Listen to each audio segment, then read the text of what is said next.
ओम गंग गणपताय नमः। आज हम ग्राफोलॉजी के बारे में और सिग्नेचर एनालिसिस के बारे में और क्रिएटिव राइटिंग के बारे में थोड़ा सा डिस्कशन करेंगे। तो graphology is a science which studies your hand writing.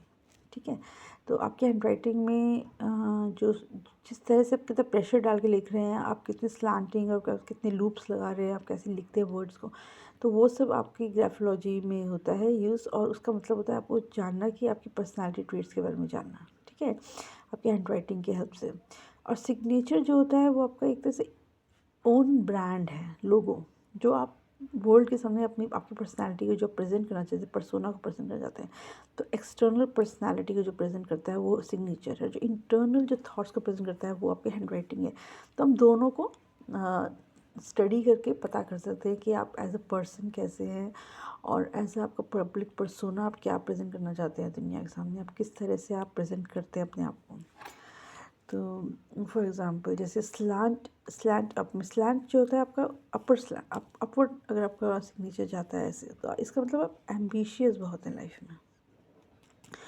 और अगर डाउनवर्ड जा रहा है ऐसे, तो इसका मतलब आपको पेसिमिस्टिक अप्रोच भी है।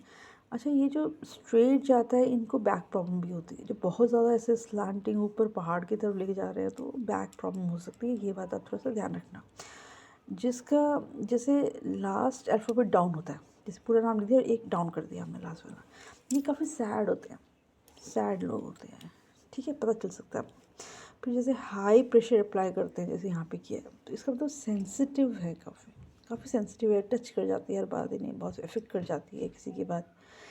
और लो प्रेशर जब होता है तो इसमें होता है कि कोई भी क्राइसिस वो हैंडल कर सकते, चिल आउट रहते हैं वो लोग, वो ज़्यादा ले मन में नहीं रखते किसी बात को।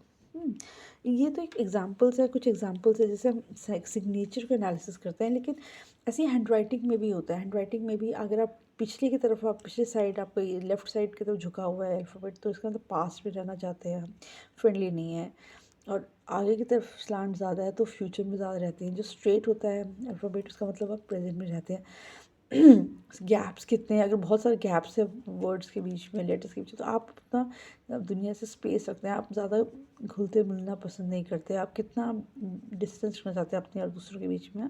तो कई सारी चीज़ें होती हैं। अच्छा, इससे हम चिल्ड्रन और इवन एडल्ट्स का भी हम मेंटल फ्रेम क्या है, उनका माइंडसेट कैसा है, ये हम चेक कर सकते हैं। ओके, सो क्रिएटिव राइटिंग हमें हेल्प करता है कि अगर हमारा कोई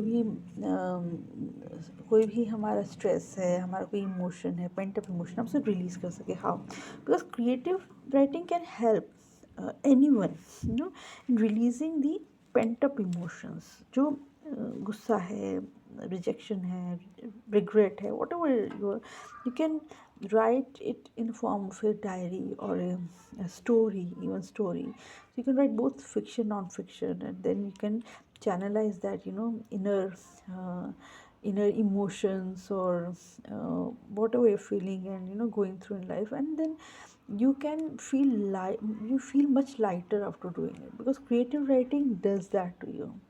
And that's why creative writing should be practiced among children nowadays. We hardly ask them to write stories. No, we do ask them as a part of assignment, but when they are free, when they are not doing anything, then we can ask them to, okay, just write a movie plot, or you write a play. No? So it brings out their, it brings out their that hidden, pain or any emotion, anger on the surface, and it helps them in healing. It makes them calm, and it makes them more understanding as a human being. It's a part of growing up, evolution. Even we all can do creative writing at times. तो creative writing जो है बहुत help करता है, और आपके hand writing से और सिग्नेचर से पता चल जाता है कि आपको किस एरिया में किस तरह की दिक्कत हो सकती है, और आप क्रिएटिव राइटिंग से उसको हील कर सकते हैं। तो handwriting is a beautiful way of expressing yourself as well as healing yourself. You can heal yourself through words. So it's the most beautiful part of the journey called life. Thank you.